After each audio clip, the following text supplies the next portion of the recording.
wabarakatuh. Apa kabar anak-anakku semua? Berjumpa lagi dengan saya, Ibu Zubaidah. Meskipun pembelajaran kita daring, anak-anak harus tetap semangat dalam belajar ya. Pada pagi hari ini, pelajaran yang akan kita bahas adalah materi fikih tentang sholat sunnah rawatib. Tahukah anak-anak apa yang dimaksud sholat sunnah rawatib itu? Sholat sunnah rawatib adalah sholat sunnah yang dikerjakan beriringan dengan sholat fardu, yaitu dilakukan sebelum dan sesudah sholat fardu. Apa saja yang dimaksud sholat fardu itu? Yang termasuk sholat fardu adalah sholat subuh, zuhur, asar, maghrib, dan isya. Dari waktu pelaksanaannya, sholat sunnah rawatib dibagi menjadi dua, yaitu sholat sunnah qobliyah dan sholat sunnah ba'diyah. Sholat sunnah qobliyah dilaksanakan sebelum sholat fardu, sedangkan sholat sunnah ba'diyah dilaksanakan sesudah sholat fardu. Sekali lagi, jika anak-anak pergi ke masjid atau mushola melaksanakan sholat sunnah rawatib qobliyah, itu dilaksanakan sebelum anak-anak melakukan sholat fardu. Namun kalau dilaksanakan sesudah sholat fardu, itu dinamakan sholat sunnah ba'diyah. Namun perlu anak-anak ingat ya, sholat sunnah ba'diyah subuh dan asar itu tidak ada ya.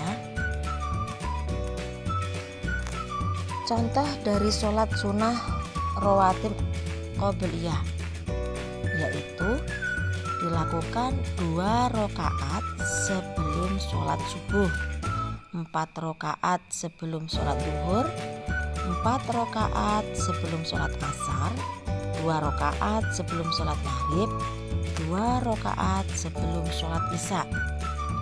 Sedangkan contoh sholat sunnah ba'diyah dilakukan sesudah sholat zuhur 2 rakaat, sesudah sholat maghrib 2 rakaat, dan sesudah sholat isya 2 rakaat.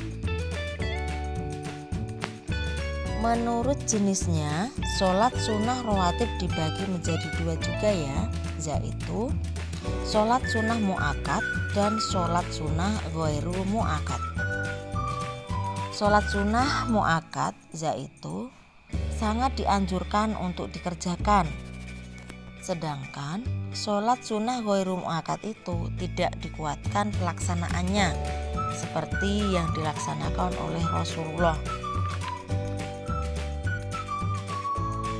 Contoh sholat sunnah mu'akkad yaitu dilaksanakan 2 rakaat sebelum sholat subuh, 2 rakaat sesudah sholat zuhur dan sebelum sholat zuhur, 2 rakaat sesudah sholat maghrib, dan 2 rakaat sesudah sholat isya.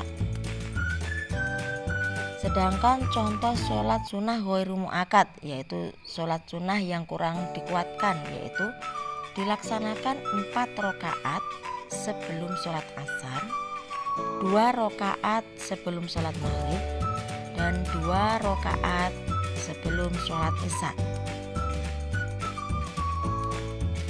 Hukum sholat sunnah rawatib yaitu hukumnya sunnah. Tahukah anak-anak apa yang dinamakan sunnah itu? Sunnah adalah bila dikerjakan mendapat pahala, dan bila ditinggalkan maka tidak berdosa. Sekali lagi, hukum sunnah itu bila dikerjakan mendapat pahala, dan jika ditinggalkan maka tidak berdosa.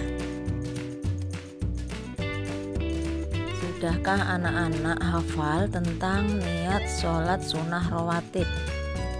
Di sini ibu akan memberikan contoh niat sholat sunnah rawatib qobliyah dan ba'diyah zuhur. Yang pertama adalah Niat sholat sunnah rawatib qobliyah zuhur. Niatnya usolli sunnata dzuhri rak'ataini qobliyatan lillahi ta'ala. Yang kedua, niat sholat sunnah rawatib ba'diyah zuhur.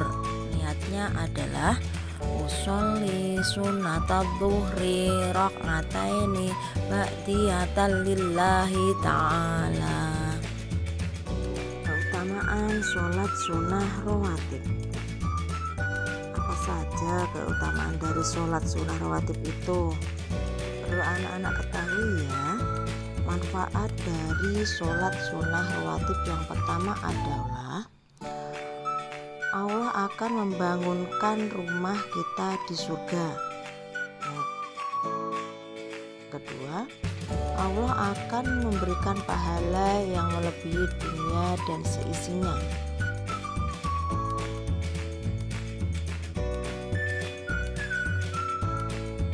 Yang ketiga, diharamkan dari api neraka.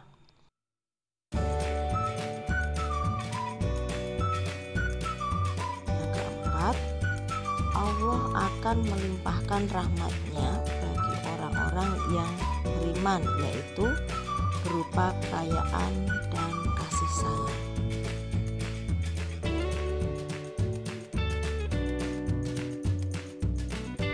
Sampai di sini dulu ya pembelajaran materi fikih kita pada hari ini. Semoga anak-anak tetap semangat dalam belajar ya. Wassalamualaikum warahmatullahi wabarakatuh.